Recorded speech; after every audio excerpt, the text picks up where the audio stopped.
Okay, today on the show, our guest is Jessica Burton from IndieQuest Properties in Houston, Texas. Let me tell you more about Jessica. Jessica Burton is an award-winning realtor and continuous top producer. She was licensed in 2016. That's when she got licensed. And Jessica draws from years of experience as a communications and marketing specialist and has created a reputation for her friendly client care, negotiation prowess, and relentless dedication. She continues to use these professional skills to help her real estate clients find and sell their homes.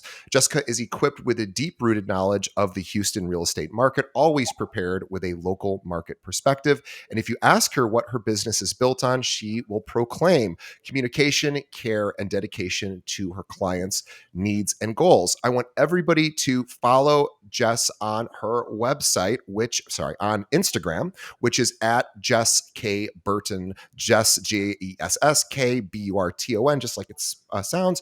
And that's Instagram. And you can also find her on her IndieQuest website. We will have a link to that on the show notes. And by the way, before we get started, before Jessica comes on or before she starts talking, she is in the process of looking for some assistance. So if you are possibly in real estate in the Houston area, or if you are somebody that is looking for maybe an additional source of work while you're building your business, reach out to Jessica because she may be a good fit for you. Jess, welcome to the show. Hi, I'm so happy to be here. Can I call you Jess? Is that okay? Yeah, that's what my friends call me. So awesome. Well, I am super excited to have you. Jess is one of our a listener of ours that has now is on our show, and we couldn't be happier. That's nothing brings me more pleasure than having somebody who's been a listener on the show. It's really the most fun types of interviews I do. So thank you for being a listener, number one, and thank you for taking time out of your busy week, and your mom and your wife, and you got a million other things going on. So thank you. well, thank you. Yeah, I want to learn about you. And I want our audience to know about you. So let's start at the beginning. I know you got your license in 2016. What brought you to real estate? Yes. So about 10 years ago, I started working in the legal field. So I was working with litigation attorneys in a marketing position. And honestly, a lot happened that year. So I ended up starting with this position, was really excited about it, had pivoted over from a Fortune 500 company, so much larger, to a much smaller company. I've always been more comfortable with smaller companies. And ended up basically, having a good start to it, but realizing really quickly, there was no really upward growth for me. It was a family-owned business, and where I was basically the best that I was going to, to do in the company. So, in that year, I actually, my dad passed away unexpectedly, and we were really, really tight. And, it really gave me I had a lot of introspection, just about life and, the path I was going down, and, just had a lot of, insight and time to think about that.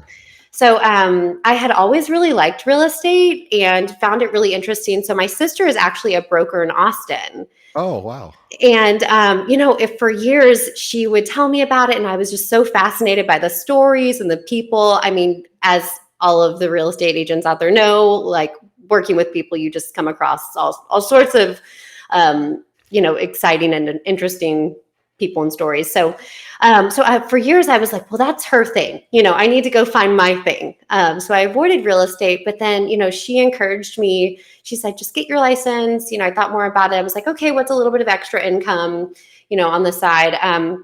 And just, I started with Keller Williams in their coaching program for about a year, and got a lot out of it while I was still working in my marketing position in the legal field.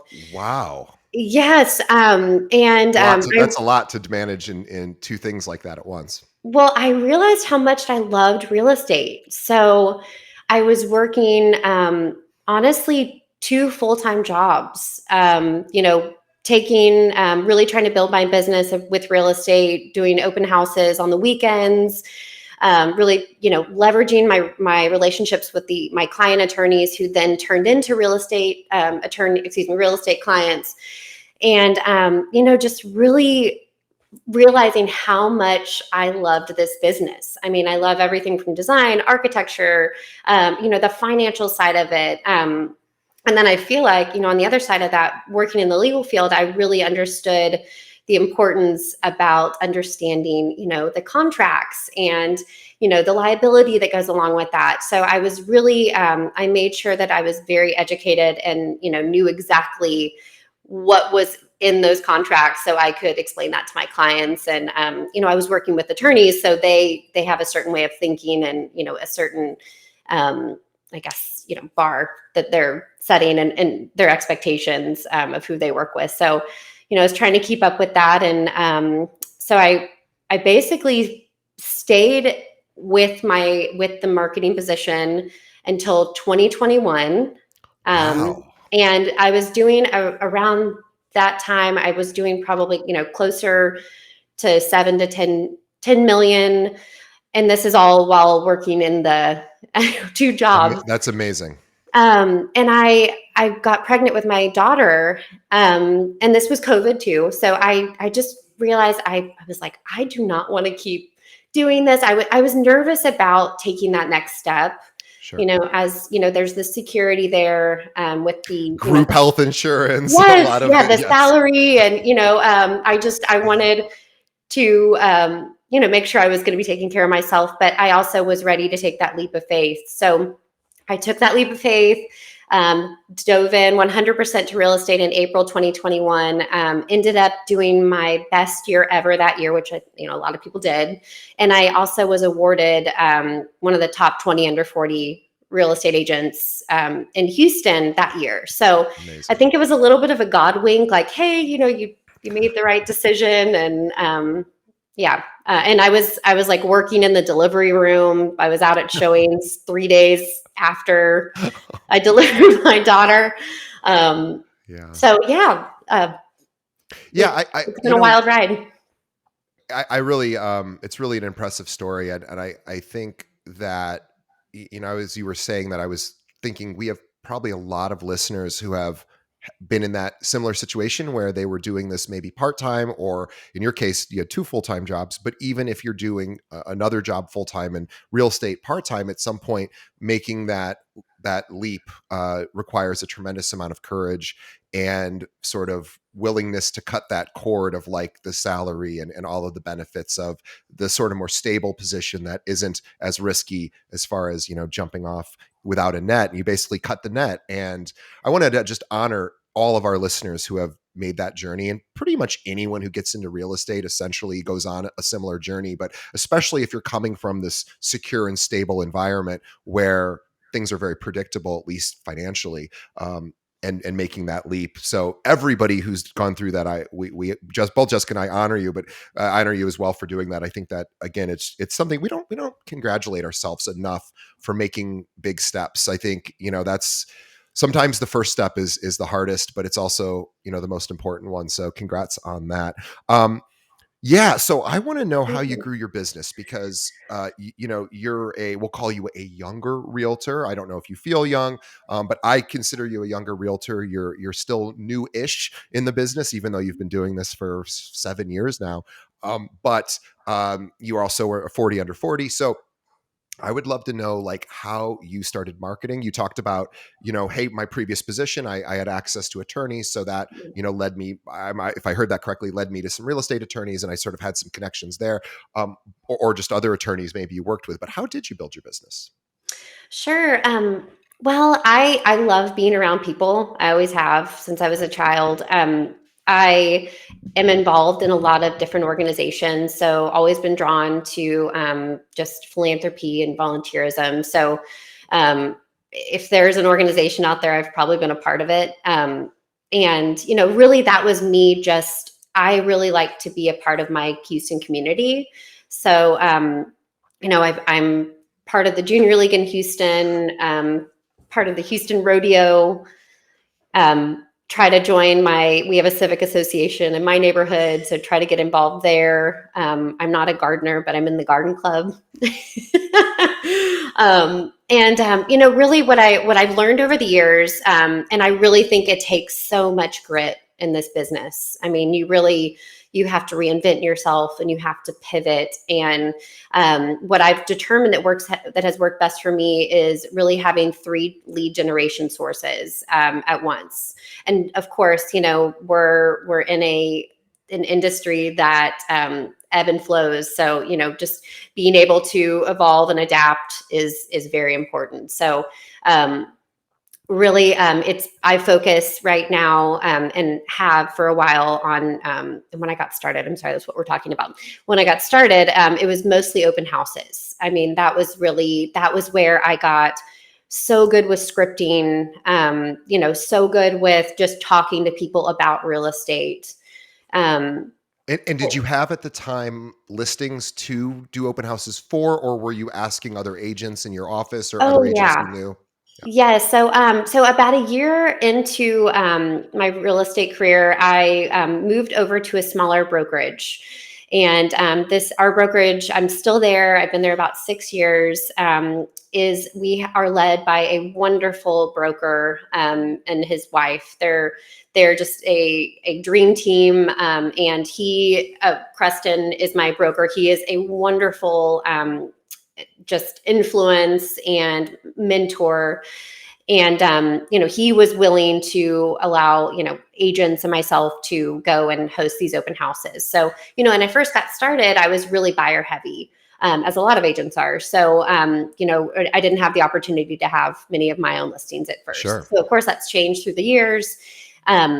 But the open houses, and then of course my CRM has been a really important tool. So I actually use Follow Up Boss and I love it. We love I've Follow used Up Boss. I've used a few others. That one just seems to work best for me. There's a lot of great tools in it. And really just pivoting with advertising, figuring out when it is tangible, how I can use that. But also I used social media a little bit more in the beginning, but I'm really utilizing it now, and so I'll talk more about that as well. So your three sources, I hear is philanthropy one of your sources, or is that more of anyway? What are your three marketing sources? I Mine should just are ask that. open houses, advertising, and then social media at this time. What kind of advertising are you doing? Just out of curiosity. So, it really depends on. I think there was a show recently, and someone was talking about, understanding your demographics and how they get information. So, I have actually send postcards to, the the older demographic that really appreciates those and doesn't throw away the mail, because as we know, the younger generation doesn't really, appreciate that as much. And then advertising in local newsletters, newspapers, some websites, and really, it's something that I try it for about a year, and if I don't have any tangible return, I'll usually pivot to something else. But what I've realized is that it's important to be consistent. Yeah, you're right. Especially with some of the outgoing mailers or phone calls or emailing, whatever the sort of outbound activity is, it seems to, it seems to take a lot of. Well, this podcast is just something I've done every few days for the last 6 years. It doesn't make me special, but it just makes me somebody that's done it for 6 years, and as a result, here we are, talking with you and 500 episodes later, and it's just about staying on target, but also measuring those metrics. How do you measure? So it is trickier when you're doing website advertising or postcards. How are like when you do get a client, are you like, hey, how did you hear about me? Or is that how you're measuring? Or how are you knowing if those outbound sort of marketing things are working? Yep, I usually do ask them, how did you hear about me? Or they'll let me know. A lot of people are pretty forthcoming with that information. Like, I saw you in, this so and this advertisement, and I really liked it, or some kind of feedback.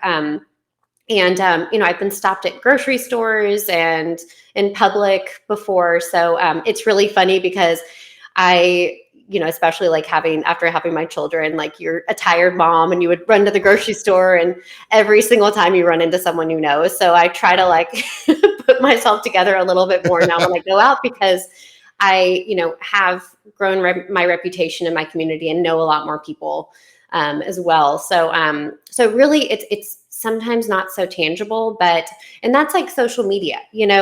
Sometimes people will see you continuously, but they may not say like, okay, well, you've been showing up in front of me for a couple years on Instagram or whatever, and that's been ingrained in my mind, but I usually try to think about the person, and if I do know them, usually how I've interacted with them. Tell me, let's talk about social media because there's so many different approaches to it. I'm curious of what works for you and what social channels you focus on and like what types of content you focus on. Sure.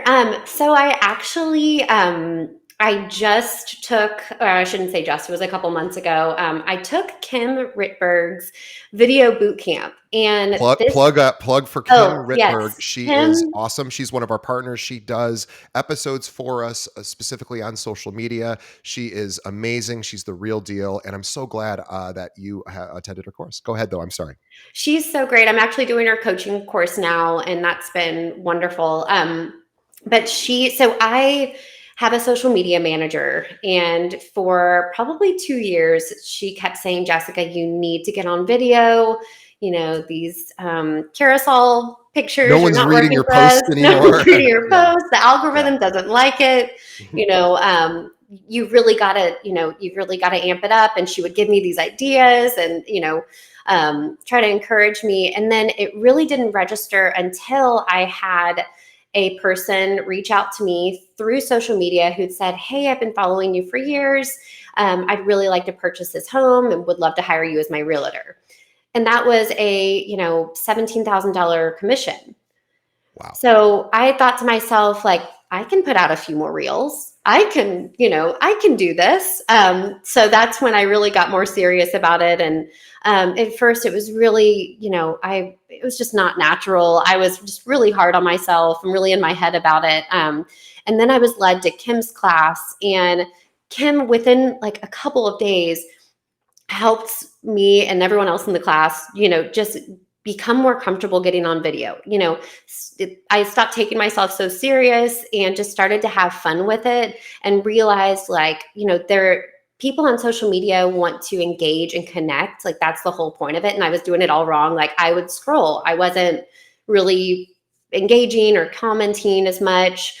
And she, gave me basically like an Instagram audit, and gave me the tools and encouragement, to just put myself out there. So, I focus a lot on videos, reels. I also, I'm engaging with a lot more people out there. Yeah, But can I I want to pause you on that because I want to make sure I get real clarity for our audience. When you say engaging, you were talking about as a consumer of social media, you would sort of do the infinite scroll, the more being right. entertained by it. And what I'm guessing, as far as increasing engagement, was you engaging with other people's posts. Is that my understanding? Yes, so really commenting on people's posts because they're putting them out there, and I would like them and move on.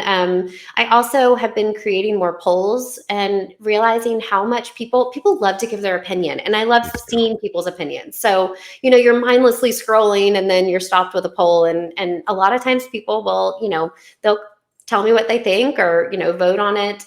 So there's just a lot more engagement that way.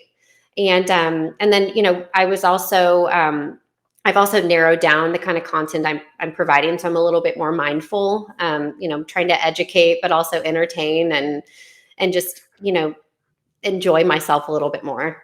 So let's talk about your video content because you're right. Video is everything. As a writer, I'm sort of at heart mostly more a writer than anything, and nothing is less sort of exciting for me than people moving away from writing. But I get it; it's just where we are. So video is super important. What kind of video content are you working on, and what do you put out there? What I'm curious about is what percentage of it would be real estate focused versus here's what's going on in my life outside of real estate. Yeah, so I try to break it down a little bit because I did decide to I have a business account, but I also mix in my personal life in there. So I really broke it down in like four sectors. And so it's family, occupation, relationships, and dreams. So I try to do 25% family, 25% occupation, my real estate business, 25% relationships. So that's going to be like, relationships with the community or philanthropy or, just family, friends, a little bit more of, that's also tying into family, but just a little bit heavier on that side. And then dreams is also going to be a little bit more about, home design or anything I'm really interested in. And that's, really it's mixed up from time to time. But I And do try to. do you sort of alternate them? You're like, you're doing, how many videos a week are you doing these days, roughly? Oh gosh, I try to focus on like 2 reels a week and then Sure. stories every day. But my social media person and I have organized is a calendar. So we have the calendar of posts of what we're going to do for the next 2 months. And of course, that Awesome. can change depending on if I get a new listing or need to, market something. We revisit that every 2 weeks and discuss what's going on in the market. But it's really that's my goal, of course. But that also comes down to I have to back up and schedule a content afternoon to make sure that I do have these videos done. So I've learned about, and it's so funny because it makes me sound like I'm like a dinosaur or something, but like batching has become more popular. So I've been doing more batching because I would. Let's define batching for our audience. So batching is when you actually just take a bunch of videos at once, and that you can schedule for a different time. So it's gonna be as many as you'd like. So you would do like 3 separate videos that would span over 2 weeks. Got it. So that's been really helpful because I was literally getting up and getting dressed and trying to do videos every single day, and it was stressing me out. And sometimes you wake up and you do not want to be on camera. So I would just define, a day, a week, for 3 hours, I'm going to do videos, and here's what I have in mind. And then planning ahead and having that, I guess the plan and being mindful about it really helped me. Curious, do you ever share, and there isn't a right or wrong answer here, I'm just curious, do you ever share failures or mistakes, or I'm in a rough mood today, or this happened in my life? Obviously, everyone has personal boundaries, and those are everyone's personal decision. But I'm just curious. I've started to notice a bit of a trend, at least here in our local market, where I'm seeing realtors start to talk a little bit more about, hey, this didn't go my way today. And there's like a lesson that can be learned from that. It's not just I'm complaining because it's raining and I wanted it to be sunny. But are you thinking about I don't know, do you share some of the harder parts, or is it more about all like the fun stuff, because people I think like to see both? Yeah, they do. So I think I share more of family life, Sure. and sort of the juggling act. Well, there's lots of challenges with family life, so yeah. Yes.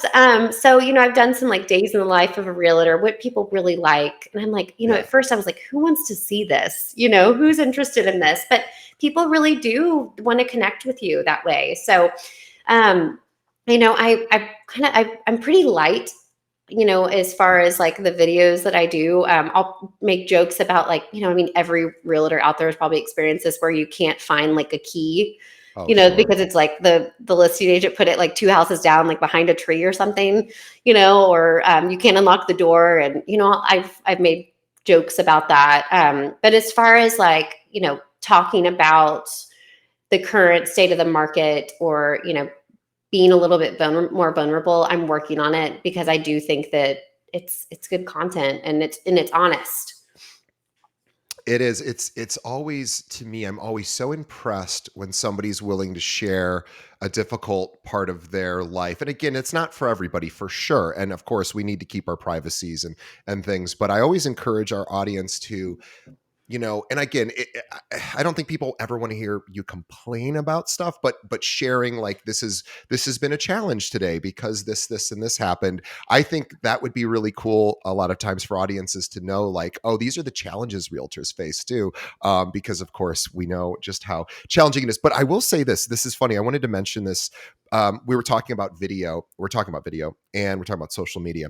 And I was at a Zillow conference in the last few months, and they did a presentation, and one of their presentations was like a 2-day thing, and they said the headshot is dead. And I was like, ooh, I got to go to this presentation because that sounds cool. So the headshot is dead, and what they were explaining is, based on all their data, and they have more data about home buyers than anybody, of course, and what they found is that with people who advertise on their site, meaning realtors who pay for leads and that kind of thing, that if the headshot is, if all things are kind of equal, meaning like the realtors got about the same number of reviews, and they're looking at like 3 or 4 agents on a page when they're looking at a listing, and they have to click one to ultimately decide on who the lead is going to go to.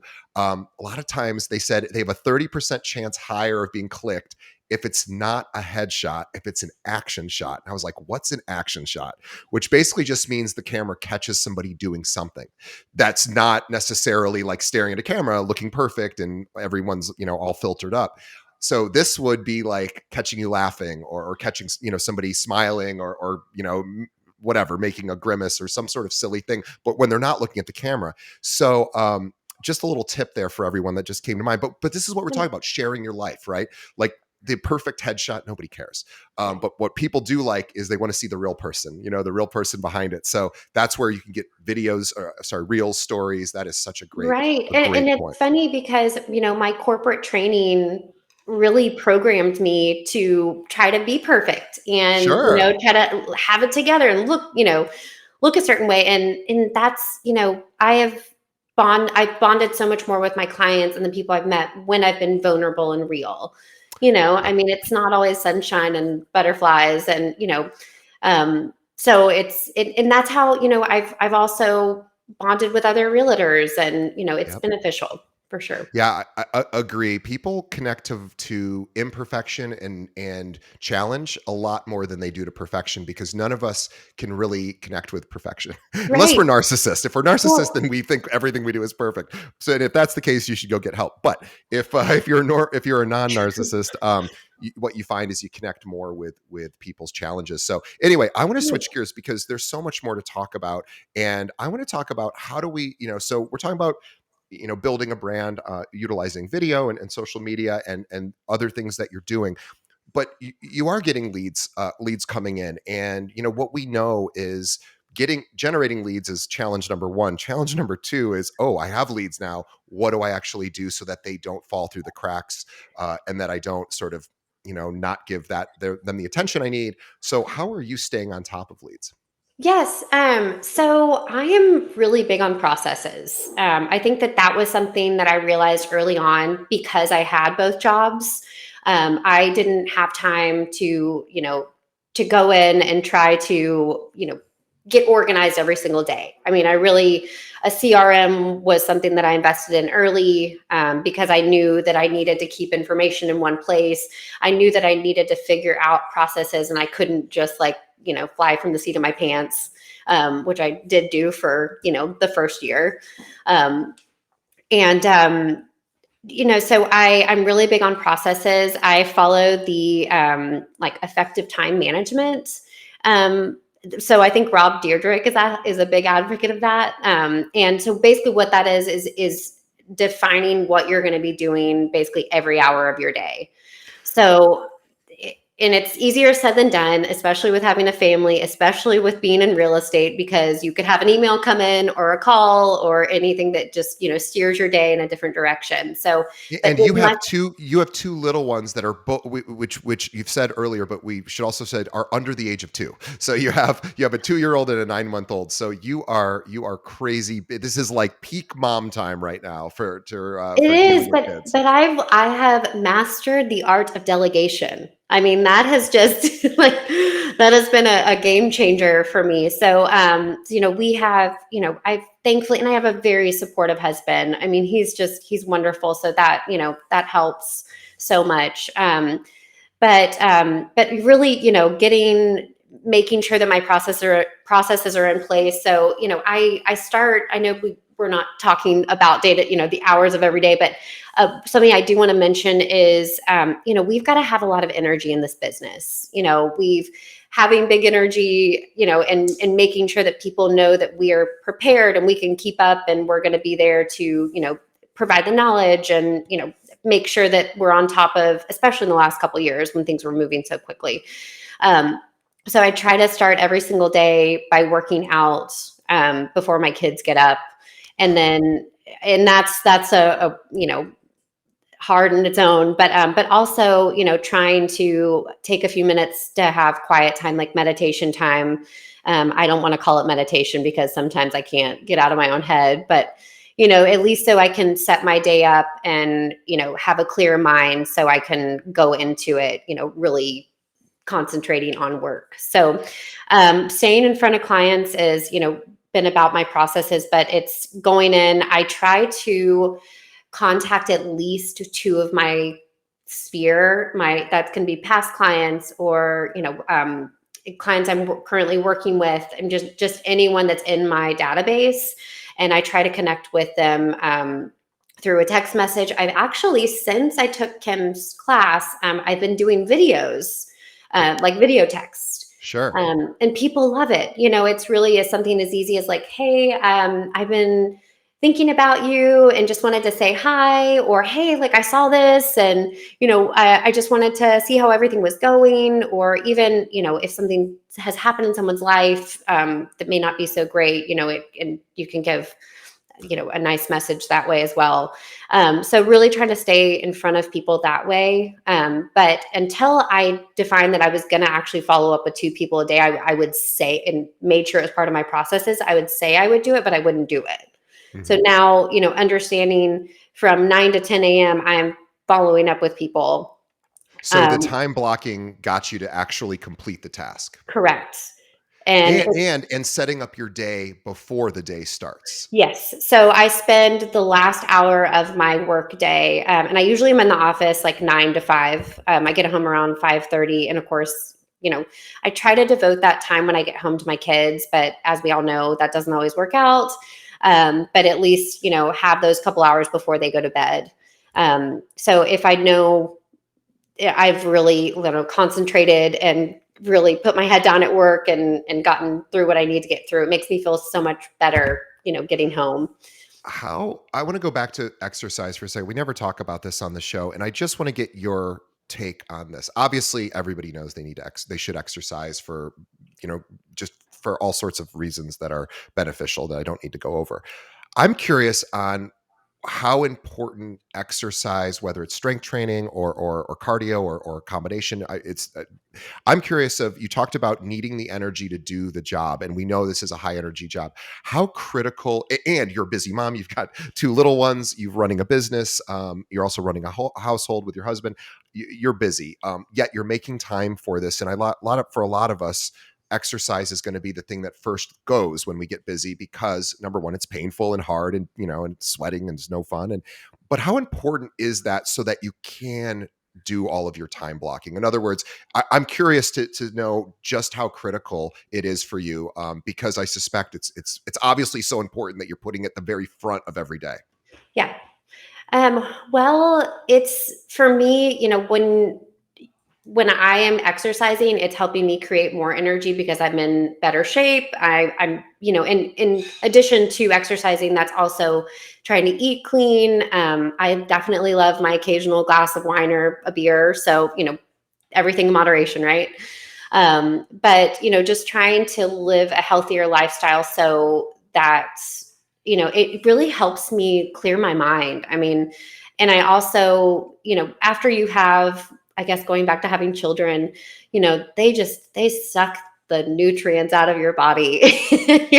And you're kind of weak for a while. And I noticed that. So even before I had children, I was like, running half marathons. I did a half Ironman. Wow. Um, and I've always been in, when I was growing up, I was a competitive speed skater. Yeah. Oh, wow. Yeah. So So I physical mean, fitness is it's always been really important to me. critical. Yeah. Yes. You're very humble about it, but you're clearly this has been a big part of your life. It has been, but I also realize how, it helps with your endorphins and it has so many Stress positive release. stress release. Yeah. So, and I feel like, so I'm a runner. So I usually run like 3 times a week, and then do like strength training 2 days a week. But I have I call it my church. Like that's when I can go out. Like I don't have to think about the stresses of my day or what I have going on. I can, and sometimes I do, of course, but I can just really be out there and just be with myself and have some quiet time, because you really don't get that quiet time with kids or being in real estate. And usually my phone doesn't start ringing until 7, on most days. So um, it's really it's been very important and impactful. So I still, I'm a goal setter, so I'm still like setting goals, to look forward to, and it's another way to bond with people too, trying to get into golf. My husband loves golf, and I found that that's another, anything that I can, that I'm interested in a lot of different things, but I also feel like there's a benefit to it because you'll be able to get out there, be with people, relate to someone, and just have a good time.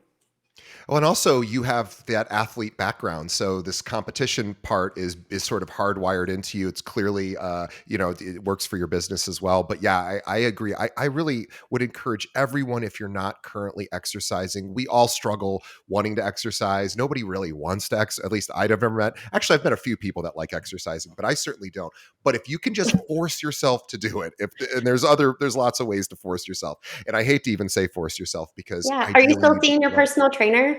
I do have a person. Yeah, I just actually Nice. came from her right before Oh, I come cool. here. So sadly, the only thing that works for me is the most expensive way to do it, but it gets me to do it. So Whatever, I exactly, whatever works for you. I mean, and yeah, that's the thing, like, there's so many different ways to exercise, like dancing and, tons. I mean, we're exercising every day. I remember when I was pregnant, I was, like, walking up 4 flights of stairs, and I was like, "God, I'm glad I'm exercising because I would have never made this."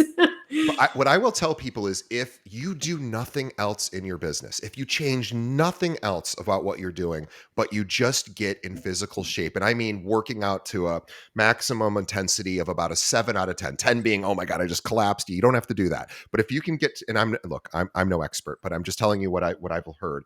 If you can do a 7 out of 10 3 times a week for, however much many minutes it makes sense for you to do that, I bet you your business will increase because your energy will increase, your stress will decrease, you'll have more time to put on your business, and just try it and let me know if it doesn't work for you. But it is a hard path.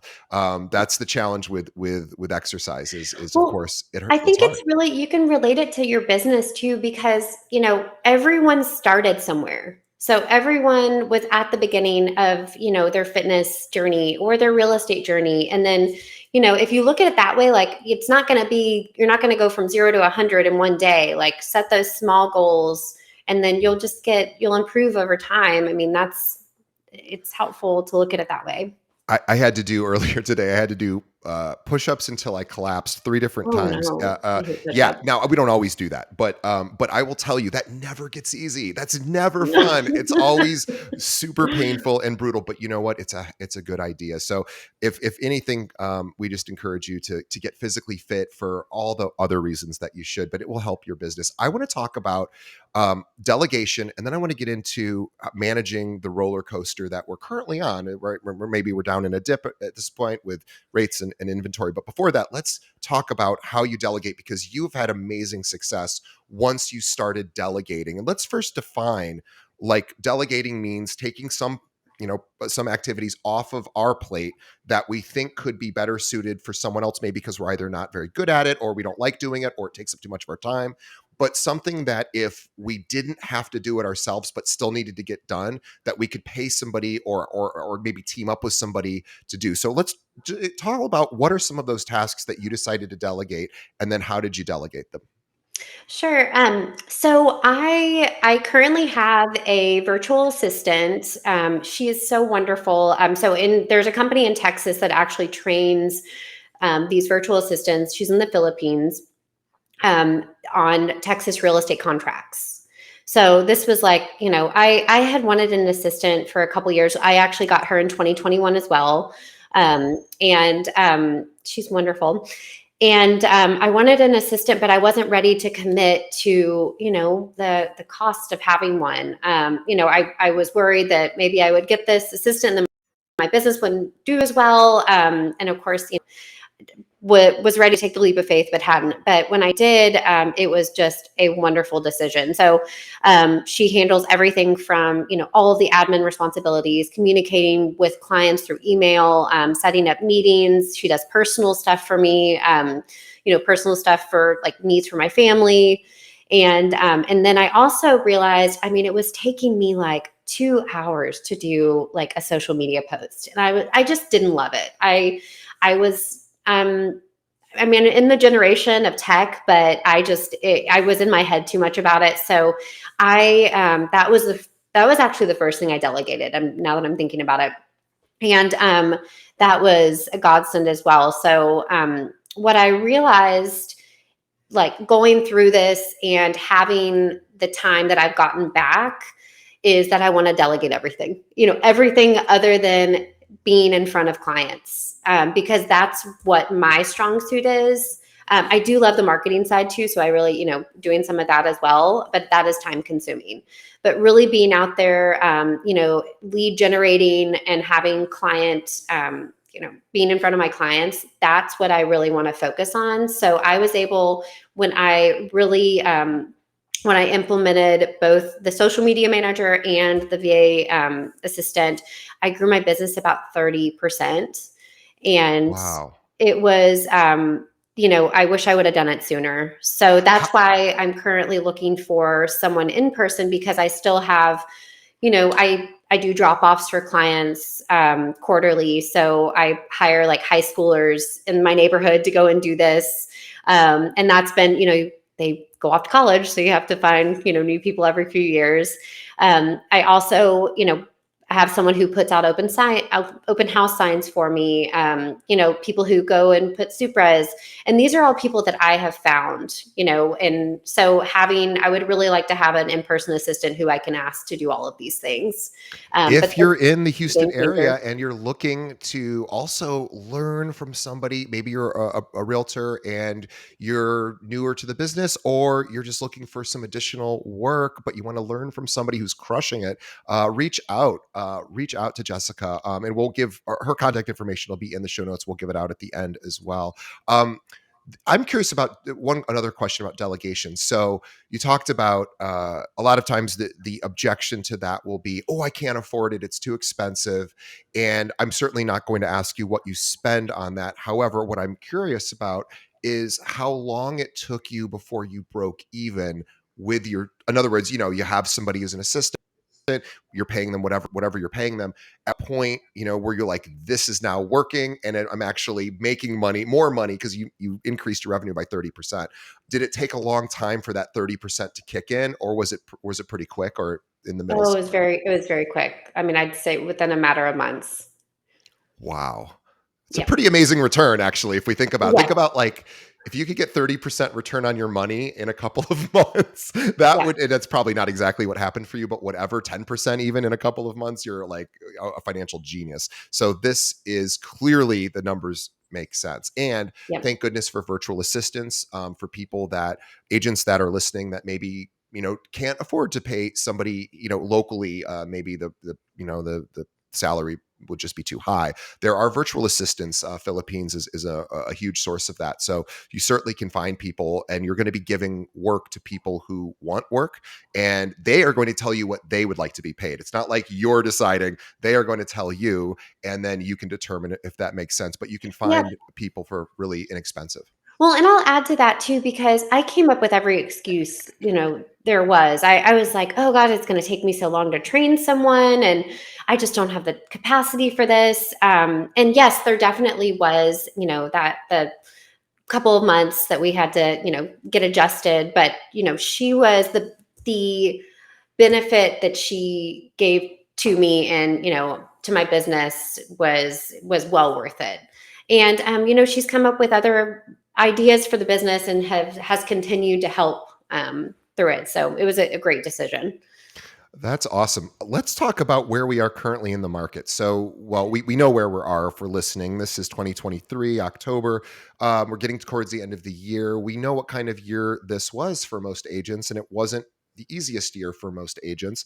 So, how are you staying motivated? How are you staying busy? Are you changing any of your activities? Did you change activities this year to kind of meet the market, or was it I'm just going to put the blinders on and do what I always have done because that continues to work for you? Yeah, there's definitely been a shift. I think it's something like 80,000 agents have left Yeah. the industry this year. Um, and I mean, the Houston market has just been saturated with realtors the last couple of years, which, I'm sure that's the same story elsewhere. But really, it's made me focus more on my processes and, really try to be in front of people. So delegating even more responsibility for, administrative work to my assistant so that I can go and, have more lunches or more coffees or stop, drop bys to my clients. So in addition to calling 2 clients a day, I've increased that, some days it's 4, sometimes it's 5. Um, but I have, I'd make sure I've had this in place for years. I've made sure that I send, handwritten birthday cards and handwritten notes. I every Thursday from 10 to 11, I do that. Um, and then really just, scanning social media, see if or LinkedIn to see if there's anything exciting happening in a client's life so I can congratulate them. I think I mentioned the drop offs as well. So gearing up for my, Halloween drop offs and Christmas. I also do a breakfast with Santa event. This will be my 5th annual. Oh, And it's really grown. I mean, it's my team. But I'm the person that puts it on. I just have a team that helps me to organize it. But it started during COVID in 2020. And, we had like 20 families who came in like time blocks because we didn't want to, expose people. And now it's like 200 to 250 people. wow. And it's become like I've seen these kids take pictures with Santa through the years. So I'm like, they've grown up with me. And I think that there are a lot of misconceptions out there about what's happening in the market. So I'm making sure to research and educate myself. So when I talk to a client, for instance, I have a client they've been looking for a house. They have 2 small children. They outgrew their 3-2 and they want to move to a 4-3. We just found the perfect house yesterday. It's gorgeous. It's priced well. And there are multiple offers on it already because that's still what we're seeing in some of the markets in Houston because inventory is still so low. Um, and they just like everyone else, they refinanced the last couple of years and they said that they're nervous and, don't know if this is the right time and do they think the prices are going to come down. And, it's just me calming them down and explaining to them like, we have the higher mortgage rates right now, but there are a lot of people who are on the fence and waiting. And, when those mortgage rates come down, it's going to open the floodgates. And, it may not be, that may not be the best time to buy. It's economics. You're not going to be in a low mortgage, low price point market at the same time. So it's for me, it's just really, and social media has helped with that too. So me just making sure people know, hey, I'm still in real estate. I'm still here to help you. And then trying to just make sure that I'm in front of people more than ever.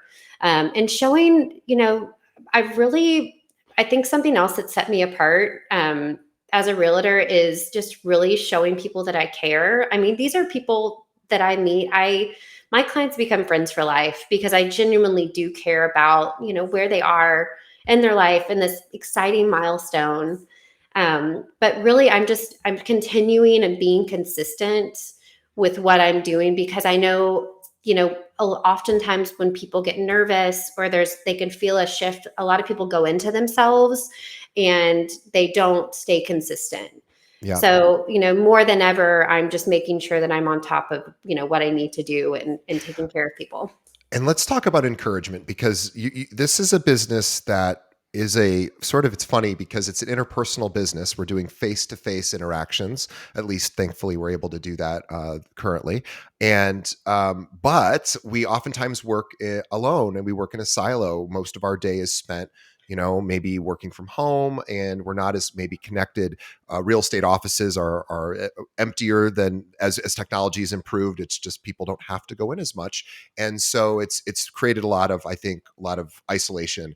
And I'm curious on, isolation is good, but it can be challenging when it's a harder time, like maybe now, and it's easy to just, not feel the best. And so, how do you set up encouragement?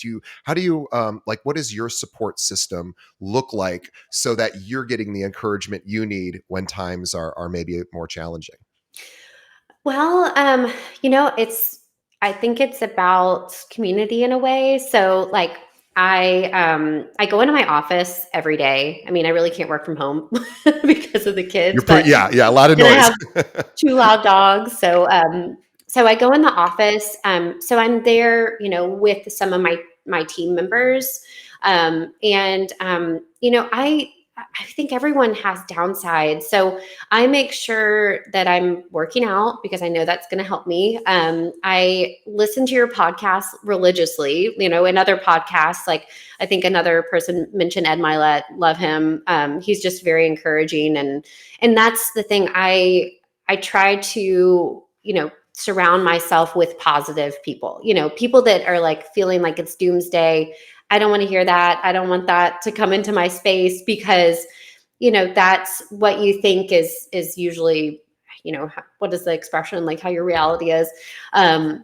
So I just really try to stay positive, and I also try to get creative. This is the time, like, who cares? Try something out. Yeah. Try to make sure that I'm staying within my budget, but it doesn't hurt to just, try different things out or get creative or brainstorm with other people. So, I also have a good team in my office. Like I mentioned, my broker's super encouraging, and I have a group of other realtors in the office that we just all sort of are there for one another. Also, my sister is wonderful. But really, it's just, making sure that I'm taking care of myself and Yeah. staying consistent, like I mentioned. I like that. And, one thing you also had mentioned your husband earlier is obviously being an incredible amount of support. It was one of the first things you said earlier in the episode. And, for those of us that don't have a partner who, is supportive, or we don't have a partner at all, this is where it becomes really important, if you do work from home, to have a support system and have people like you were mentioning, your sister, coworkers, et cetera, that, if you are somebody that, gets bummed out working at home, then find someone, another Yeah. realtor that Call you can. me. I will talk to you and encourage you. I mean, we're Yeah, all, that it ebb and flows, and sometimes we have good days and sometimes we have bad days. But I mean, it makes such a difference when you, like, whenever I'm in a down mood and I call a friend who I know is going to be in a down mood, like nothing good comes from that that's conversation. true. Very, very true. Yeah. So find people that of course share your worldview, and we all need support. That's another thing. So if you don't have a good support system, make 20 the rest of this year the way that you find your support, your tribe. Find the people that are like you, that will encourage you, that you can encourage, and you'll help each other. Kind of, that's that, rising tide raises all ships kind of analogy. This has been really, really interesting. I want to just also talk. I want to end with just a little bit about process, because I know you're a process person. So tell us a little bit about what process means to you, and maybe if you could share one or two of your processes that are really important for you. I know we talked about time blocking, obviously that's one, but would love to hear any others. Sure. So, I'll concentrate on marketing a little bit. So I make sure that whenever I am gearing up for, my client interaction, that I am staying in front of my people at least once every 2 months. And that's really dependent on the tier.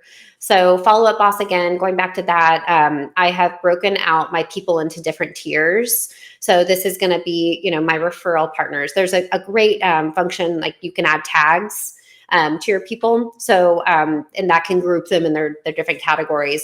So, for instance, I've got, my people, my $1 million plus clients, are in one tier. And then I've got my referral group, or, which is like my top 20 people who refer to business to me, or clients who have been past buyers, and it's really broken down into like the price point segment.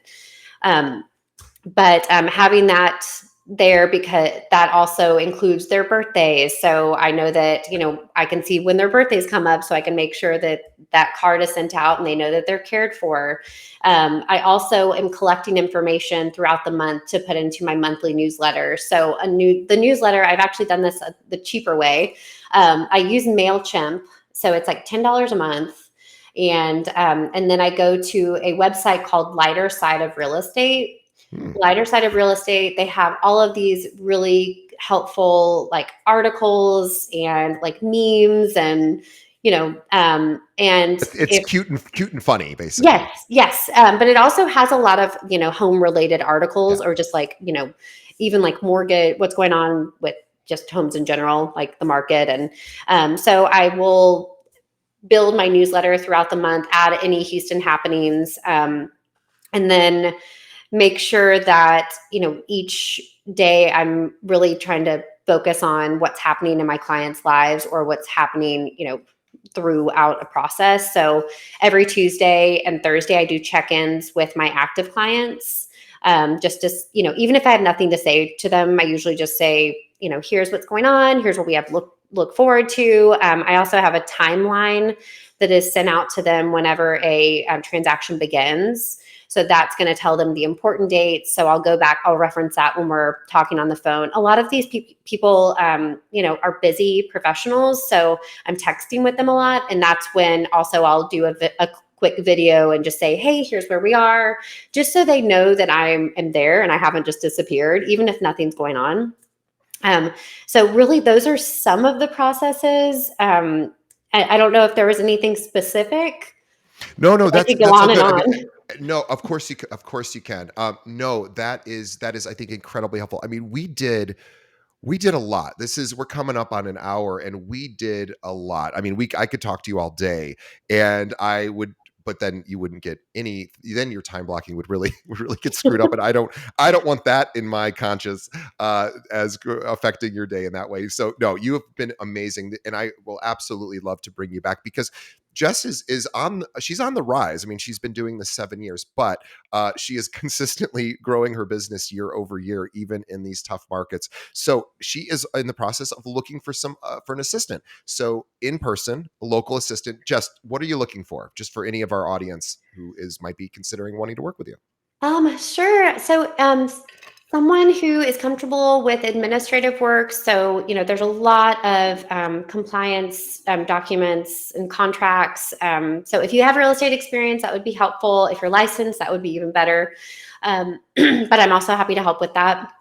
And then someone that is comfortable with client interfacing and communications, someone that also has marketing experience, social media. I mean, just well-rounded. But also, if you aren't strong in one of these areas, I'm also really open to mentorship and just helping you grow. I truly believe that if someone is around me, I want to see them succeed, and want to help you in whatever capacity that I can. So it's kind of I also just want someone who can keep up with me. Gotcha. Well, if anyone out there feels like this could be a possible fit, what's the best way they should reach out to you?